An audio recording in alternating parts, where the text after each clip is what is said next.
President Obama made it clear he may well take his confrontation with Russian President Vladimir Putin to the next level and ship arms to Ukraine to fight pro-Moscow separatists.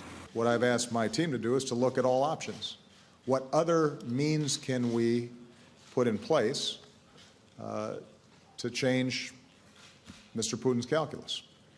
And the possibility of lethal defensive weapons is one of those options that's being examined. But I have not made a decision about that yet.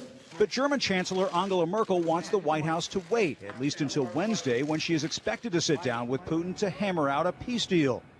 I've always said I don't see a military solution to this conflict, but we have to put all our efforts in bringing about a diplomatic solution. With Russia already accused of violating past agreements and sanctions having little effect on Putin, the Obama administration is dropping plenty of hints. Too many times President Putin has promised peace and delivered tanks, troops, and weapons. So we will continue to provide Ukraine with security assistance, not to encourage war, but to allow Ukraine to defend itself. Even the president's nominee for defense secretary is open to more weapons. I very much incline in that direction, Mr. Chairman, because I think we need to support the Ukrainians in defending themselves. A move to arm Ukraine could further strain relations with Germany. After those disclosures, the U.S. spied on Merkel's phone calls. But in a sign of the internal debate within his own administration, the president downplayed the impact of helping Ukraine defend themselves. I think both Angela and I have emphasized that the prospect for a military solution to this problem has always been low.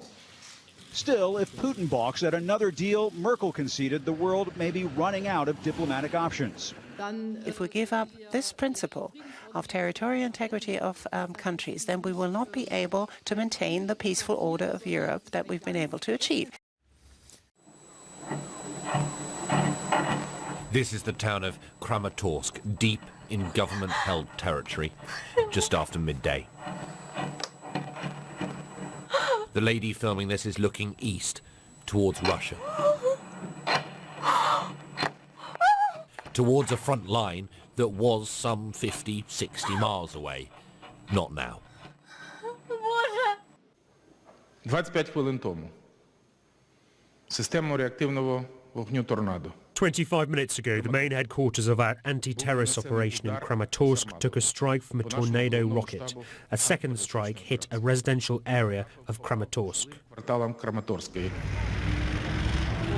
Officially, we're told that at least 7 civilians and 4 soldiers were killed. Not just for that reason was this a major and significant attack.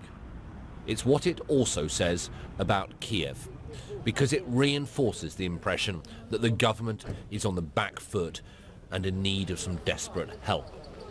But the UK isn't, at the moment, planning on arming the Ukrainian military, but the Foreign Secretary, speaking in London, hasn't completely ruled it out. Different members of the alliance take nuanced positions on this question and are entitled to do so.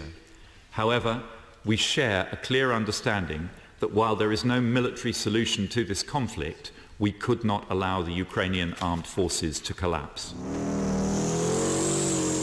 Tomorrow, the leaders of Russia, Ukraine, Germany and France, the so-called Normandy Group, will meet in the Belarusian capital Minsk to talk about a peace deal. They will discuss a demilitarized zone and the withdrawal of heavy weapons from the area. On the eve of the summit, though, the attack on Kramatorsk has made Kiev's position look weak.